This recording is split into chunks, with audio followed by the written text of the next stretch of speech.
Samantala, nagpasaklolo na po ang mga anak ni dating Pangulong Rodrigo Duterte na sina Kitty at Davao City Mayor Baste Duterte sa Korte Suprema para maipabalik sa Pilipinas ang kanilang ama. Binigyan din naman ng mga abogado ng mga Duterte na dapat panagutin ang mga umaresto at nag-utos na arestuhin si FPRRD dahil umano'y may mga nalabag na magbatas at karapatan sa nangyaring pag-aresto. Moira Encina Cruz sa detalye. Dumulog sa Korte Suprema ang mga anak ni dating Pangulong Rodrigo Duterte na sina Veronica Kitty Duterte at Davao City Mayor Sebastian Baste Duterte para atasan ng gobyerno na agad ibalik ang kanilang ama sa bansa. Ito ay sa pamamagitan ng magkahiwalay na petition for writ of habeas corpus na inain ng kanilang mga abogado. Ang mga petisyon ay kasunod ng pag-aresto at pagbiyahe sa ating Pangulo sa The Hague, Netherlands noong Martes para sa kasong kinakaharap sa International Criminal Court. Kabilang sa mga respondent sa dalawang petisyon, sina Executive Secretary Lucas Bersamin, Justice Secretary Crispin Remulla, PNP Chief Romel Marbil at PNP CIDG Chief Nicolas Torre III. Nais ng petitioners na mag-isyong SC ng writ of habeas corpus para agad na dalhin at iharap ng mga respondent ang kanilang ama sa Korte Suprema. Sa petisyon ni Kitty Duterte na inihain ng mga abogado nito na si Attorney Salvador Panelo at anak na si Attorney Salvador Paulo Panelo Jr., kinwestiyon ang anilay iligal na pagdetene, pagdukot at pagsuko sa ating Pangulo sa dayuhang institusyon. Problema na ng gobyerno yon sapagkat sila ang gumawa ng illegal na akto. I-correct nila ang sarili nila. Kaya nga nag-file kami ng habeas corpus para mabigyan ng pagkakataon ng Korte Suprema na pumasok at makialam sa ginawang pakikialam sa karapatang pangtao ng petitioner, anak, tatay ng petitioner. Iginiit ni Atty. Panelo na nalabag ang mga batas at mga karapatan sa saligang batas ni dating Pangulong Duterte. Tinawag din ni Panelo na diktatorya ang nangyaring paghuli at pagtrato kay FPRRD at mas malala pa ito sa batas militar noong panahon ni dating Pangulong Ferdinand Marcos Sr.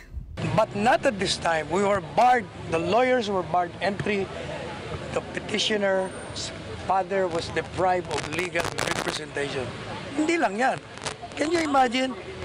Ang isang senador at vice-presidente hindi makapasok para bisitahin ang kanilang kamag-anak at mas matindi pa ito sa martial law. This is dictatorship. It's even worse than the father's dictatorship. At least nung mga panahon ni Marcos Sr., merong semblance of rule of law, may due process. Ito wala eh. Binatikos din ng kampo ni Duterte ang pagsuko sa soberenya ng bansa sa ICC na wala namang jurisdiksyon sa Pilipinas. Kaya may kriminal na pananagutan ang mga muli sa ating presidente. Niniwala pa si Panelo na isang batayan para sa impeachment ang ginawang pagsuko sa mga dayuhan ng mga opisyal ng gobyerno. Sabi, sinuko mo yung iyong kasarilan. You surrendered your sovereignty. And under the Constitution, the prime duty of the President and the government is to serve and to protect.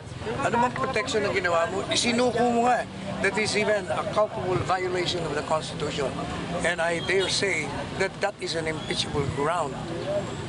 Kaya lahat ng mga nag-aresto at nag-utos ng pag-aresto ng illegal sa dating Presidente Duterte ay criminally liable.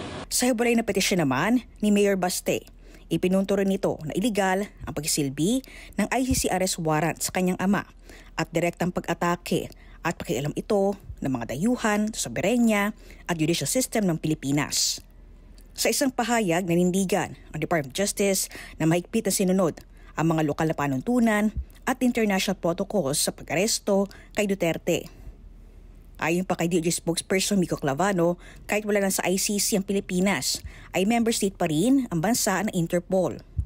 May obligasyon din nila ang bansa alinsunod sa Philippine Crimes Against Humanity Law na isuko sa alinmang international courts ang maakusado sa mga krimen na pinaparusahan ng nasabing batas.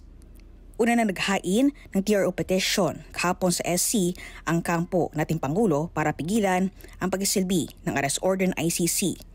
Agad naman nagsagawa ng special raffle ang Korte Suprema pero wala pang pahayag ang SC kung ito ay pinagbigyan ng mga maestrado. Moira Encina Cruz para sa Mata ng Agila, matatag, matapang, matapat. Maraming salamat sa inyo pong pagsubaybay sa Mata ng Agila Primetime. Para malaman ang matatag, matapang at matapat na mga balita, i-follow lamang at mag-subscribe sa AtNet25 TV.